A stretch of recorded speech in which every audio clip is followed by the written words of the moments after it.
And in 1524, Giovanni Ferrazzano came to these shores. He sailed in the Narragansett Bay and Mount Hope Bay. And he recorded in his captain's log a latitude of 41 degrees 40 north, which put him right parallel to the seat of the Massasoit, which is in Bristol, Mount Hope, Rhode Island. And he recorded in his log and wrote back to the king about the inhabitants that he observed on the shores there, and they were always lifting their hand to the Creator and thanking the Creator. And this is the reason why we always start off with prayer, and we sing that song, Tabat Newuchi, to our Creator, thank Him for all He's done for us. That's why we always do that.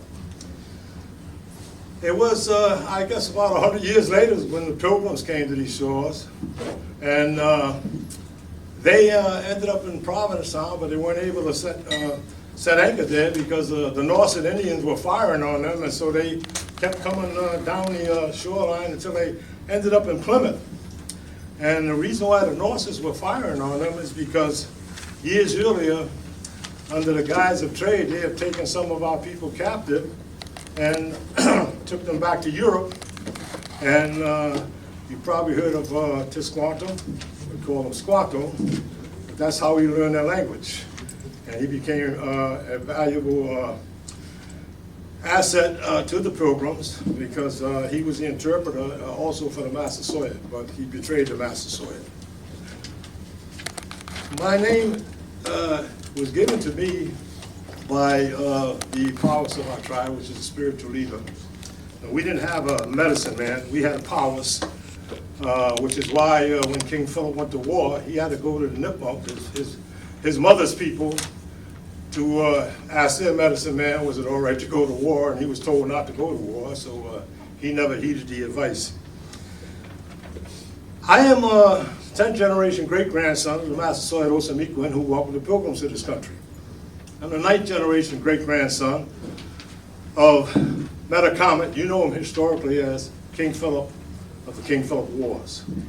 And I'm the 6th generation great-grandson of Simeon Simon, who was George Washington's hand-picked bodyguard.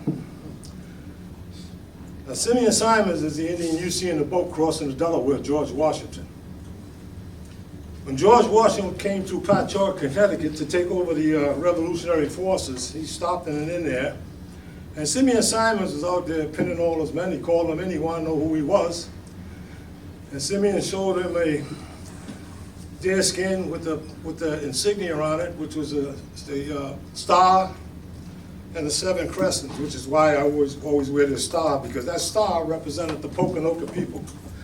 Before there was a Wampanoag, this star represented the Pokanoket people, not the Wampanoag. And that's why I wear it. This actually is a replica of King Philip's, one of his wampum belts that he wore around his neck with the star on it when he held,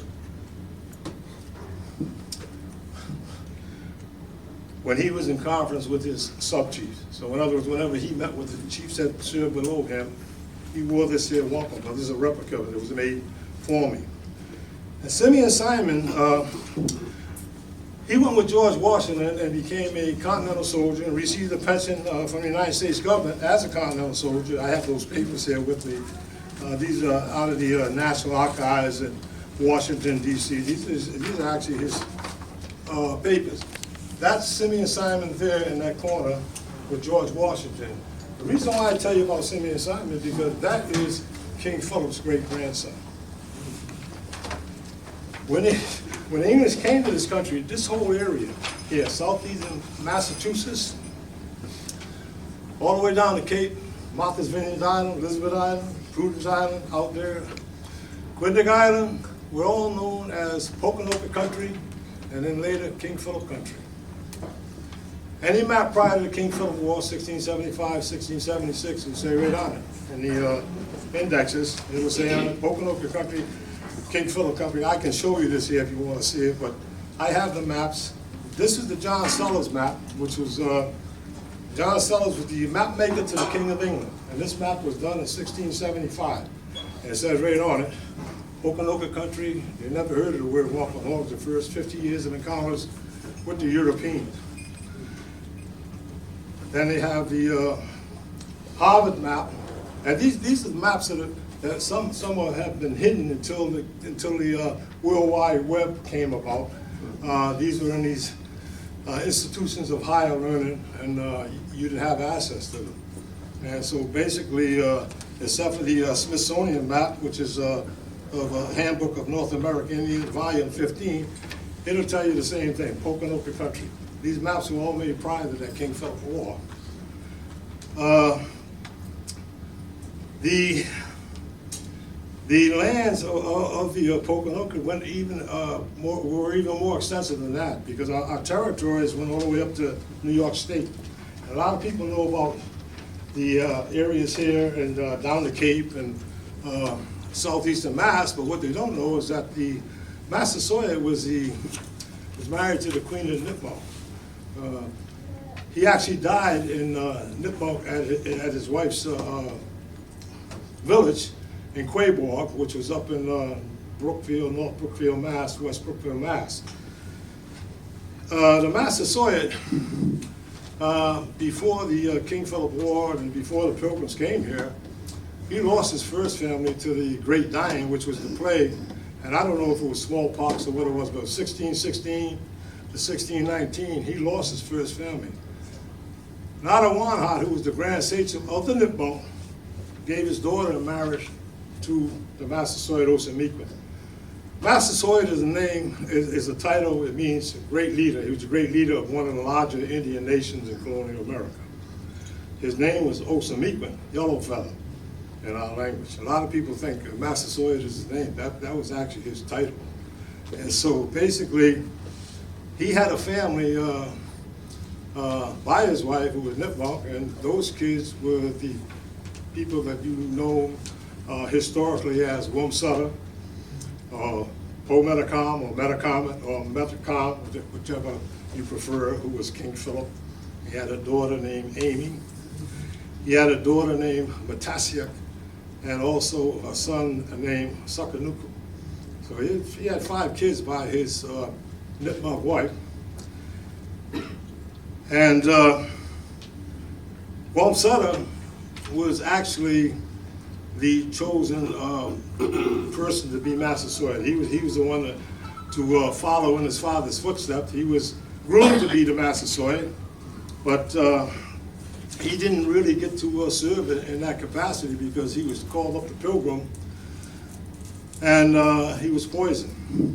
And during our past back in 1990s, we were petitioning for federal recognition. We had to take and go and research all of that there to prove that they actually poisoned Wamsutta, and he never even made it back from Plymouth Plantation.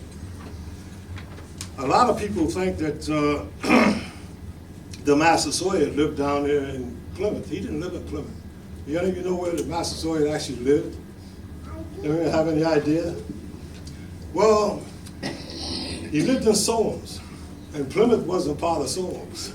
Solms in the time of the Massasoit was Rehoboth, Swansea, Seacon, East Providence, Barrington, Warren, and Bristol, but there was no Warren and Bristol back then. That was all part of Solms. The Massasoit actually lived in what is today Warren, Rhode Island. Right over, you know what Blount Seafood is? There's a Massasoit Park there.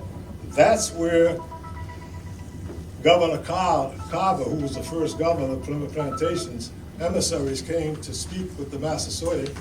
They came right over here to Warren, and he went, and that was Hopkins and Ed Winslow. Winslow, thank you. And Winslow, they came right over here to Warren, Rhode Island, but at the time, that was actually Bristol. It was all part of Bristol. Boundary lines have changed through the years. And then the Massasoit went to Plymouth Plantation to take and sign that treaty, the first peace treaty, which lasted 54 years. And in that 54 years, he kept the peace with them because he needed protection from the warlike tribes, and one of them were the Narragansetts. And basically, because he went from a tribe of over 3,000 warriors to under 300 warriors. But he had to be somewhat of a diplomat, because this happened between 1616 and 1619, and he was still Massasoit over a vast group of tribes and nations in this country, and pretty extensive territories. And like I say, our territories went all the way up to New York State, Scatterkick Falls, this side of the Hudson River, southern Vermont, southern New Hampshire. So if you go up to southern New Hampshire even today, you'll find in Mount Monadnock, you'll find the King Philip Trail. And if that was someone else's territory, it wouldn't be King Philip Trail. And so basically, I am going to take and end with that, but I will just tell you why we were called Wampanoag. The reason why we are called Wampanoag is because during the King Philip War, the colonial government passed a law on the books that if you were a male 14 years of age or older and you say you were Pokanoket, they'd kill you on sight. So you didn't say you were Pokanoket. And at that time there, that's when the term Wampanoag came to be. Wampanoag was a term that was reserved for the tribes that fought with Metacomet or King Philip against the colonists. So if you didn't fight against the colonists during that war, you don't have a right to call yourself Wampanoag. You actually should be called Pokanoket. And to put that in proper perspective, the Narragansetts could be called Wampanoag because they fought in that war. Pequots didn't fight in that war. So a lot of people, they say, where did this term Wampanoag come from? Well, that's a term that means Easterner. And the tribes that were further north and south, they refer to the tribes over here as Easterners. And that's where the term Wampanoag comes from. It was so bad during that war that Barbados passed a law that they would not accept any more slaves from the Pokanoket from that war. In 1676, they passed a law. So a lot of our people, were enslaved and then should serve and so forth and so on. But that's just a little bit of history about our tribe, our nation. And with that, I'm going to sit down and let someone else speak.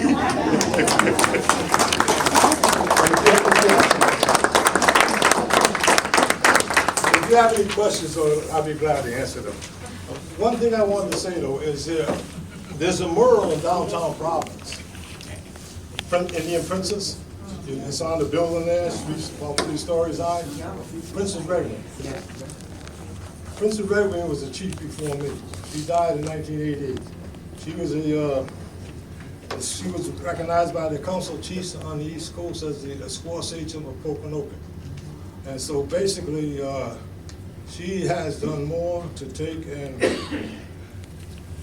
push the Native Americans in this area than any Indian. She has more recognition than any Indian in this area. And in 1978, J. Joseph Garrity proclaimed June 23rd, I believe, 1978, as Princess Redwing in the state of Rhode Island. She is also in the Rhode Island Heritage Hall of Fame, and she got in there before King Philip, and she got in there before Massasoit, Osamequin. And she is a 5th generation, she's a 9th generation of Massasoit, Osamequin. This is my mother's first cousin.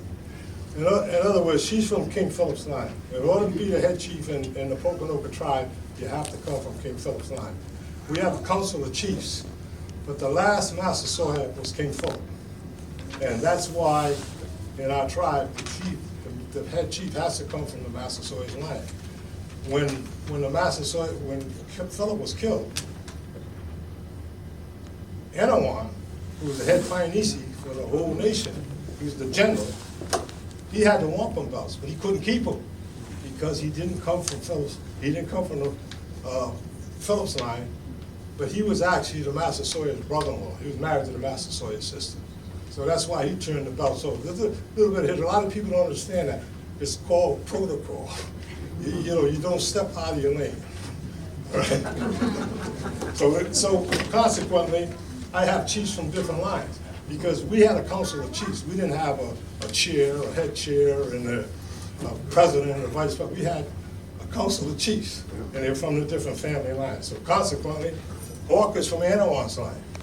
He's chief from Anawan's line. I have a chief she's from Philip's line. I had to make someone in Phillips line, a chief, because if anything happened to me, the head chief had to be from Phillips line. I have a chief from Quinner's line. Quinner is the Master Sawyer's brother. I have a chief from Amy's line. Amy was King Philip's sister, or Pope Metacom's sister. So, and I also have a chief from Quinner's line up in Canada, because our people had dual citizenship, and during that King Philip War, they went to Canada to shape the war. And so I have a chief up there. They actually have members in our tribe from Nova Scotia. So I have like 6 different chiefs from the different family lines. They all come from the family line. They have to be from the line though. Thank you. I think you got a second win there. Wins the badger. What he didn't tell you is he's also from Anawan's line, and I am also from Anawan's line. So on my grandmother's side, we're from Phillips line, but on my grandfather's side, we're from Anawan's line. So, and I'm proud of both lines. Yes.